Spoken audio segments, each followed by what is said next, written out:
G'day YouTube, my name's Lance, welcome to Bundy Bear's Shed. Well, the weather report, 16 to 31. So yeah, 31's getting a bit up there. And we've noticed a little bit humid too at the moment. The sky is pretty clear, there's a few clouds. There's a few clouds this morning that cleared up, early in the piece really, yeah, so, yeah, but I've had one of those bloody mornings. I haven't got the sound equipment on, the shed's pretty quiet, so this is just the sound coming through the camera. So we'll just see how that goes. I haven't done this for ages, so I thought I'd like to give it a go because I've been fiddling with the sound quality software, and yeah, look, we'll just see. The other week I mentioned that I'd drop my phone and I'd go and get a new one, but anyway, I put it off and I thought, I hate getting new phones, you've got to organise everything again and bloody, tell Facebook and everyone that you're the same person, same phone and all that. It's just a pain in the bloody bum. And but anyway, over the weekend, the bottom half of my phone screen just went black. So I've just been in this morning, it's late morning, Monday morning now. I've just been in this morning getting my new phone, so I thought if I don't go and get it while I can still do those file transfers, between each other sort of thing, you can sit them next to each other and transfer. And I thought if I don't go and do that pretty soon, the thing will be rooted and I'll be complaining. And Jude wouldn't want to put up with that. And so yeah, I've gone into Harvey Norman this morning and I did have a Samsung S23 Ultra, and it had a curved screen on it, and apparently that's half the trouble, the screen sticks a bit proud. I've got a Samsung S25 Ultra now, and look, it's got some bells and whistles and things like that. 200 megapixel camera. Some of the stuff, while I've just been up there getting the files all transferred over, I've been watching a couple of YouTube clips on what the Samsung S25 Ultra can do, and it's got all sorts of things. It can draw your pictures, it can record phone calls, voice recording and all that sort of stuff. So anyway, that'll be alright. We'll just learn how to use it, and we might even be able to make a phone call and send a text. Who knows? They probably still do that. So yeah, I've actually done jack shit in the shed. Can you see that? Oh yeah, you can. I haven't even started on the pump on the 23C yet, or the John Deere pump. If you watch the shorts and look on Facebook and that, you'll know that I went away on a parts mission down to Gaton. Now Anthony Lampard, he's like, I've been in contact with him for years, but we've never sort of got together and had a yarn or anything like that. And he's into his Fergies, into his little 23Cs and things like that. So so we went down to meet Anthony and Daniel, where he's got some of the boneyard for the tractors, and had a yarn to them. And Daniel's got a little 35X industrial that he's doing up. That'll be a nice little thing when it's done. And Anthony's telling me he's got one at home in Gaton as well. So we didn't get to Anthony's house to have a look at that, but look, I did enjoy meeting them all and having a chat and buggering around. Yeah, it was just a nice thing. We drove down on Saturday and yeah, got there just before lunch Saturday. Well, she was well after 2 o'clock by the time we got out with our bits and pieces, but I've got an Epicycle off the 65. He had an old one there, we just pulled it off. Look, it looks really nice. I got that off him. I got a bonnet. Now, the bonnet's got a lot of surface rust on it, but look, it's fine. It's bloody pretty straight. And there's one little bit of rust, but I think we had 4 bonnets to choose from, and where that internal panel goes to support the bonnets, they all have a little bit of rust there. So he let me choose the one I wanted, so I got the one that suited me best. And yeah, I'll probably get it in out of the sun shortly. I've sat it out the front there, leaning up against the anvil for a little moment. I don't know why it's there, but it's there. And but look, I will get that in, and before I sand or do anything with it, I'll give it a good coat of CRC rust converter, and that'll etch into the rust and it'll get down deep in and neutralise it all before I start playing with it. But look, I think it's a good thing for what I need. He had a couple of side panels for down the grill on the side there. You know, I straightened one. My other one's pretty shitty. He had patches and that. And he's given me 3 or 4 different ones of those to try as well. See if I can find a good one. And the apron, the D panel under the top nose cone that supports the air cleaner.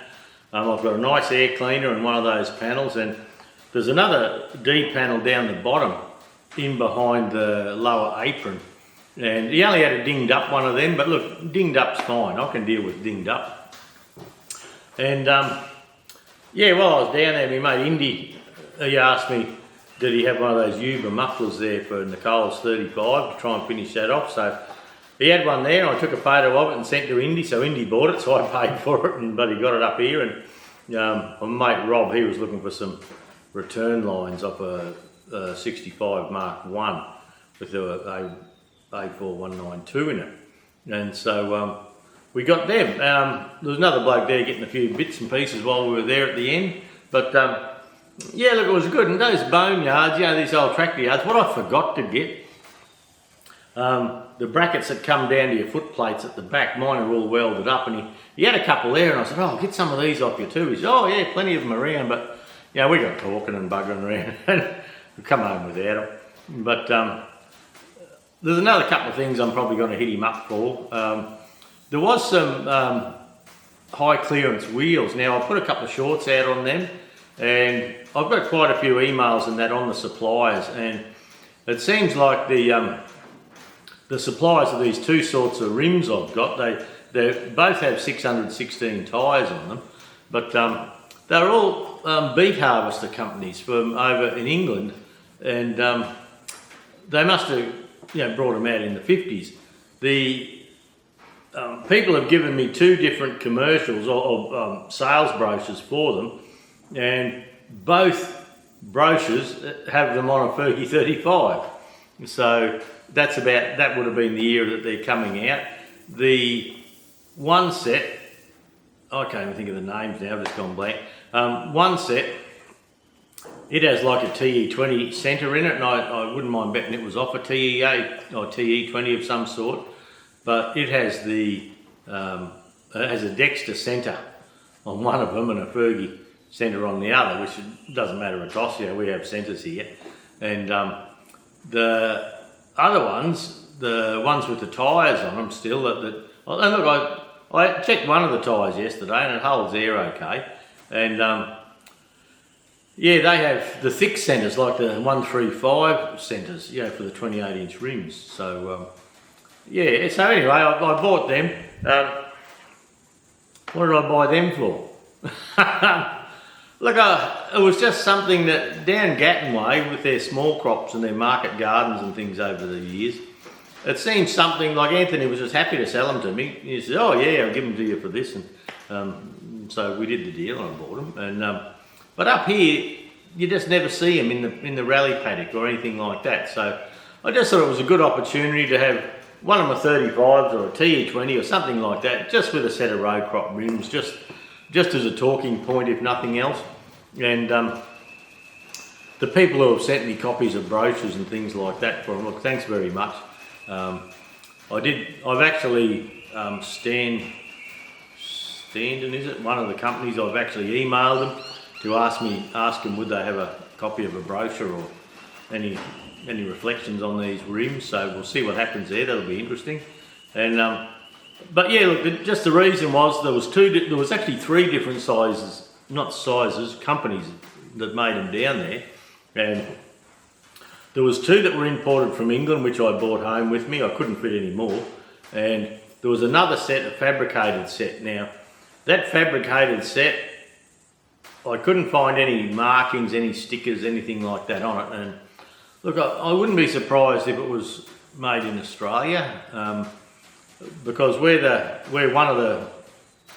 one company has them cast, they have a cast bracket, and the other one has a pressed steel bracket with like a dish in there to give those extensions strength.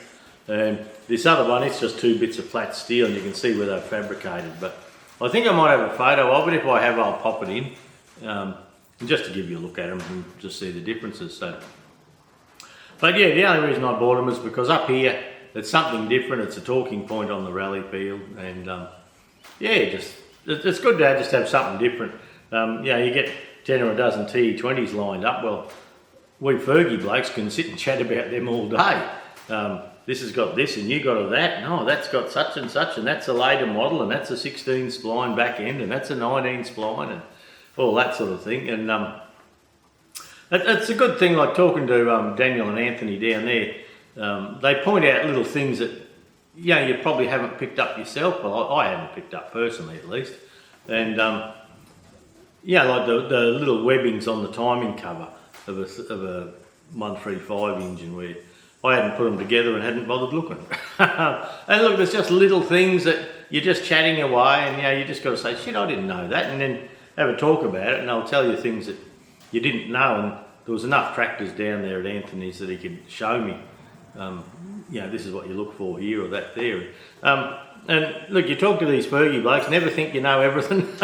You just learn stuff. Oh yeah, so you've got to keep your eyes and ears open and your mouth shut, and you will learn stuff. So yeah, look, we had a nice weekend away. Jude and I went to Atkinson Dam for a look after we picked up the parts, and stayed at a motel in Esk. Then we booked a table at the Esk up in the bistro there for a feed. Went up there and had a nice meal, and next day we went a long way past Somerset Dam. We hadn't been there in years, so we called into Somerset Dam for a look.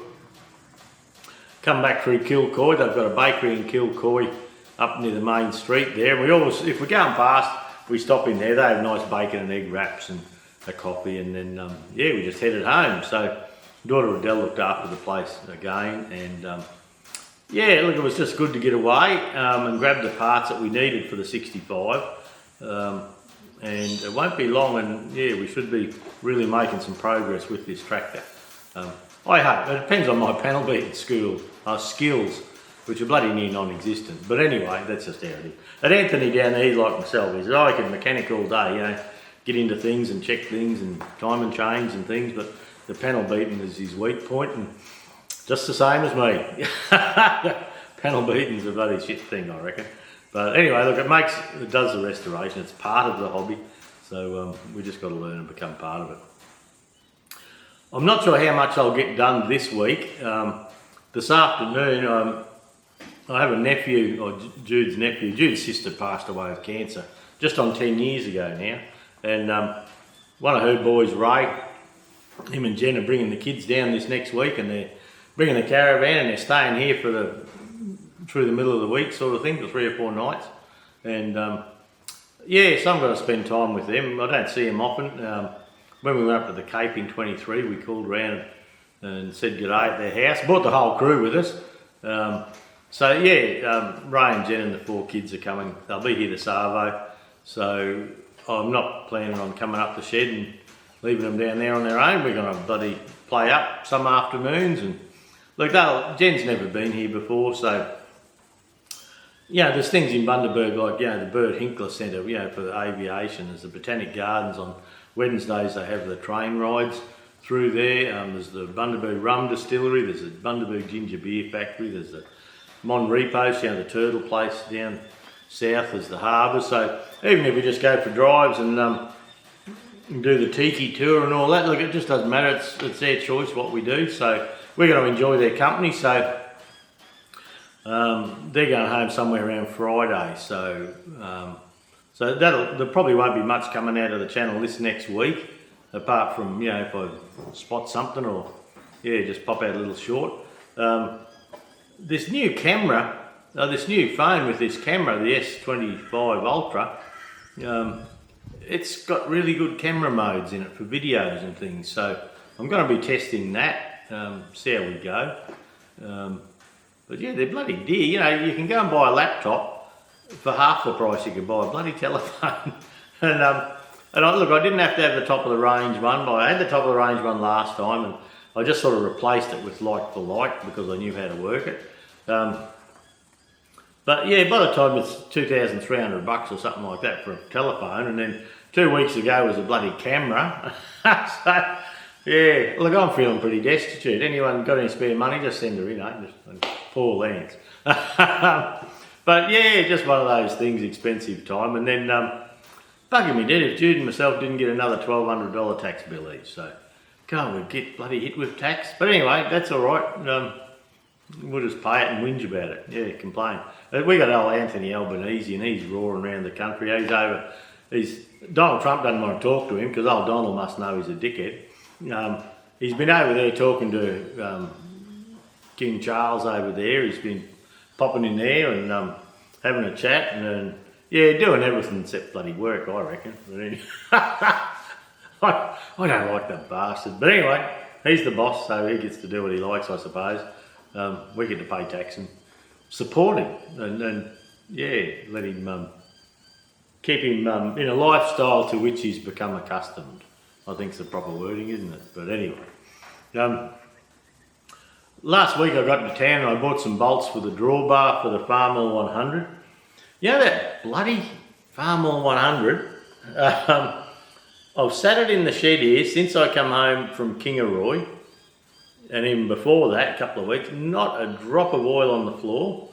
A few months ago it leaked out of the hydraulic cover on the top, you know, under the tank. It's got that touch control. It leaked out of that, and it leaked like a puddle so big on the concrete, and I wiped it all up and had a look and moved the levers and fiddled about. And, no, nothing. It hasn't leaked since. Went away over the weekend, shut the doors, and bugging me out, I come home and there's a patch of oil on the floor under it again. All last week it sat there, not a drop of oil, nothing. It's bloody female, you know, it needs attention. When you go away and don't talk to it and don't bloody give it a cuddle, yeah, bloody puts on a turn, I reckon. So, yeah, the bloody thing, I come home yesterday and I opened the door and had a, you know, just to air the shed out and bugger about, and yeah, there's bloody oil on the floor, and I don't know why, and yeah, like last time I cleaned it up and I've taken it to Kangaroo, didn't do it at Kangaroo, didn't do it on the trailer, nothing like that, and all last week nothing. Then we went away for one night and then it's bloody left a mark on the floor, so like a naughty puppy. We got the boat going last week too, young Arrow, grandson. He's always carrying on about fishing, so we got the boat out in the river and spent some time with Arrow fishing. Usually he's, you know, you got to really pester him to get him home, but this last time he was, oh, well, I might sort of, well, yeah, we're going home yet. I got the Bimini cover on the top, and look, it was good to give the boat a run. If it's nice weather like this and Ray and Jen and the kids want to go out, we'll pop the boat in the river or go down to Elliot Heads or somewhere and chuck it in, even if it's just to give them a boat ride. You know, they're from Nebo, which is, Ray works in the mines west of Mackay. So they got a home in Nebo, and so yeah, but they might, you know, Jude says, oh, we're going to do this and we're going to do that and we're going to do something else. I said, I have no idea, let's wait till they get here. Oh, they might like to do this on Wednesday and that. I said, I don't know. Let's just talk to them. And they'll have, you know, Ray will have things he'd like the kids and Jen to see, I'm sure, but we'll just be part of it and have a good time. But it was good to get the young bloke out in the boat. He caught a big catfish. I was flat losing the bait, you know. I don't know what was going on. We go down the Elliot River and we seem to, you know, catch little grunters and things like that. Look, nothing of any great consequence. There's whiting down there at the moment. But because the Burnett River was close, we put the boat in under the old traffic bridge where the boat ramp is there. And we come up this way towards the barrage, up towards our home here. And yeah, we just couldn't seem to bloody win a trick with it. And next time we might go down towards the mouth more. It's just with, you know, we had to choose a direction. You see a lot of people, when you go over the new bridge in town, you see a lot of people fishing down the bottom there. So we thought, oh, we'll fish there, tried there, and same thing, couldn't lose a bait. Anyway, I've got a lot of bait in the freezer now. I should have just bloody chopped her up and made fish patties or something, eh? But yeah, had pillies and a bit of squid and some prawns, and yeah, just a doughy day, you know, couldn't catch it. But when we go down Elliot Heads, at least you lose your bait, you know, you've got that constant little ding ding ding on your line to keep you interested. So that might be why the young bloke was getting a bit disgruntled with it after 2 or 3 hours. So, but anyway, that was okay. And then I like to keep young blokes a bit of responsibility, and I said, look, when we come back, you got to come up the back with me, and we got to wash the fishing rods with soapy water and all that, and wash the boat. And he says, oh, I don't want to do that, Poppy. He says, I want to watch telly. And I said, I don't give a shit what you want to do. The right thing to do is if someone takes you out in the boat, you help them wash it and clean it. He says, oh, do we have to? And I said, yeah, you do have to. so I said to Jude, he come home with Grandma, and I said to Jude, come up the back as soon as you're home, come up the back. He's got to learn that. So anyway, I had a chat to him, and I said, you know, later on in life, you'll have a mate with a boat, maybe. And if you go out and you don't just say, see you later, piss off, I said, you're not a very good friend like that. You need to come back and say, yeah, would you like a hand with your boat? And give him a hand to get everything ready for next time. And then next time he'll ask you out again because, you know, you've been a good friend. So he said, oh, okay. So yeah, we had that discussion, but I said, yeah, you got to be, yeah, responsible. You can't just let everyone else do everything for you, because Jude does that a bit with the kids, the grandkids. You know, they'll sit down and say, oh, Grandma, I want an ice bottle. Grandma, and I said, well, get up and, yeah, can I have a sandwich? And I said, you know, 10 or 12 years old, you can make your own bloody sandwich. But anyway, they got Grandma on the lead, but anyway, they're good kids. It's just, I sort of reckon they should be getting off their arse and doing stuff. But anyway, that's another story altogether. Tim and Ali just got a new car on Saturday. I haven't seen it yet. It's a Toyota Kluger hybrid. Looks nice, you know, like a pale blue metallic-y paint sort of thing. They got it out of Brisbane. That's where they seem to be able to do a better deal. So yeah, I suppose we'll see that. With Ray and the kids coming, Freya is with Tim and Ali all the time, but Arrow and Airy, they're at home with their mum this week, which is a bit of a shame. It would have been good because they're all the same age to tear us around together, but anyway, that's just nothing we can control. Yeah. You ask their mum and you probably wouldn't get anywhere. So just how it is. So but anyway, look, I'll stop flapping my gums. I'll take you for a little walk with the camera, and I'll show you some of the gear we picked up on the weekend. Yeah, that's about all I've got to show you really. It's pretty slim pickings. Yeah, I put the video out last week on timing the 23C, the pump. Talking to Anthony down there, he was saying about some of the camshafts on the 23Cs were wrong. Some were right and some were wrong. I haven't quite got to the bottom of that yet. I come home and looked at bulletins and that, and I can't. Oh, the thing I'd like to tell you about is on the bundybearsshed.com.au website. Have a look there in the technical section. I think we've got t-shirts for sale and all that, but that's, look, we'll probably get rid of them soon. They're a pain in the arse. But the technical library, hop in there. There is TEA 20 bulletins, TEF 20, FE 35, 65, and some 100 series bulletins in there. They're factory service bulletins, free downloads if you want to have a read.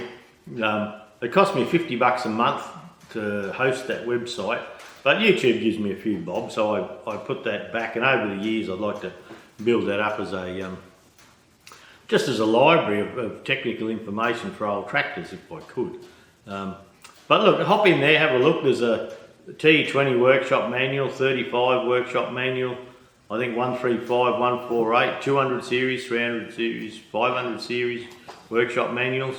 There's a lot of information there. I've got so much more to put there yet, but I don't know, office work's no good. I'd rather come to the shed and fiddle up here. Look, I've got a pile of books to put through the scanner and get them up there, but I don't know, I lack motivation in that part. But anyway, yeah, look, go over and have a look. It's all for free. If you've got something digital, particularly a digital file that you already have or you've got from somewhere, send it to bundybearsshed@gmail or lance@bundybearsshed.com.au. Doesn't matter which one. And I'll pop it up there. Yeah, I don't make any money out of it. It actually costs me money to have it there. But yeah, if we all work with it, it'll be a good thing. It's all free. Yeah, so yeah, pop over and have a look. When I did the video on the timing on this pump, and look, I haven't finished with that yet. I've seen other things I could do better. And you know, blowing air in here to pick up the timing point and things like that. In that video, in the description, there's a link straight into the website to the bulletins that I mentioned when I sat up here reading. I was there later on editing the video, and then I'm here sitting up here reading, and I'm thinking, this is boring as buggery, Lance. So I've got to find a better way of doing that, and perhaps I can get them on the screen, because I can't put them on the screen and then do a follow along. I don't know. I've got to learn how to do that yet, so we'll see. But look, stay with us. I'll take you for a quick walk, and yeah, I'll just show you, just for the stew, a bit of stuff we picked up.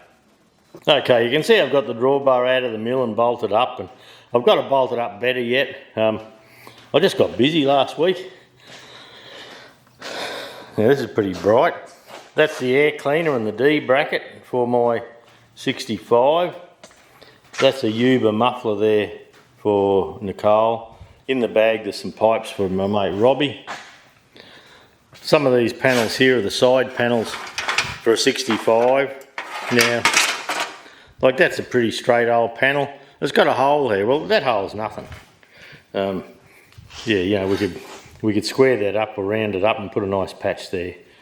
That's no worries at all. But yeah, these brackets here might have been welded up, and I was going to get some new ones, but anyway, we got talking and forgot. Now, if we come out here, I'm flat seeing the camera at the moment. So this is one set of wheels. This is the standing set, and you can see how they have the cast brackets here. Geez, I can't see a thing there, you know.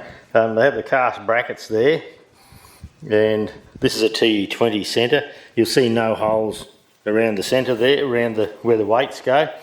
Now this is its matching rim, and you can see on the centre there, those 6 holes around the outer, and I'm talking about these ones here. And that's how we know that's a Dexter rim. The Dexter's had that, so that's mix and match. But these other ones here, these are the catch pole rims. And I checked one of the tyres yesterday and they still had air in them. I haven't checked both, but you can see the different brackets. Might be the better one to look at, the different brackets there. So, but yeah, look, back in the day, they actually imported these wheels for the row crop, so there must have been a market for it. And I actually found some of the standing ones in an old sale, a chieftain sale or something like that. So yeah, they're around the place. I did find a bit about the companies. The one here, the standing ones, I've emailed their company and see if they had any info on them for me at all. The catch pole, they got bought out by ransoms and things like that. So anyway, it doesn't matter. Yeah, we'll work with it. And then over here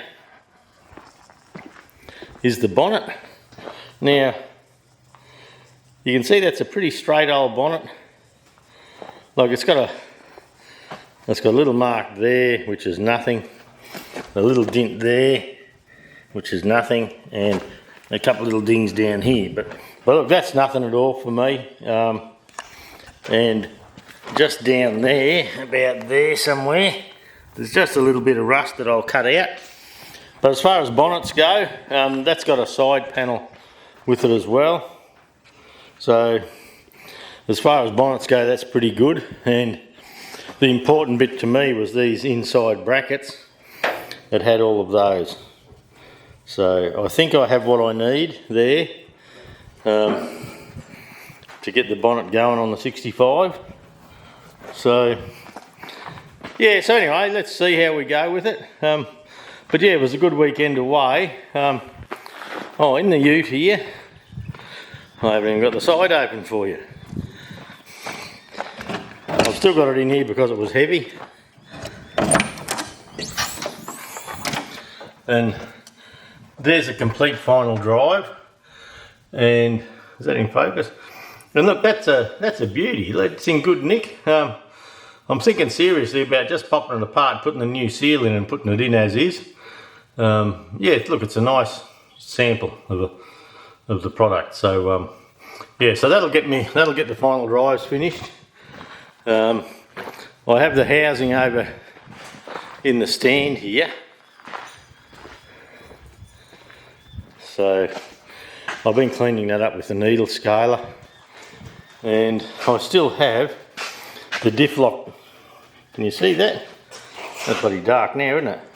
The diff lock there to sort out. So anyway, look, that'll do us for today. Have a good week, everyone. Look at this blue Queensland sky. Just bloody beautiful. All right, have a good one, everyone, and we'll catch you all next week.